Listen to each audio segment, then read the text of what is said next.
In this tech tip, I will show you the use of sketch region type selection filter in CREO Parametric 10.0. For that, I have two sketch ready with me. Make sure that the selection filter is set to geometry as a default one.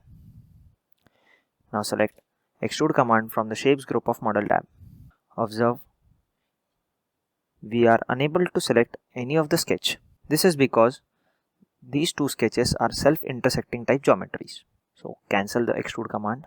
To extrude this sketch, we need to select the selection filter as sketch region. Now hover your cursor over the sketch.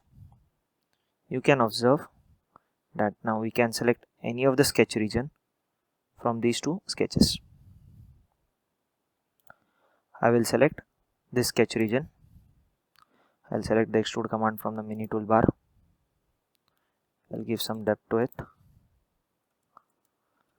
10. Enter. OK.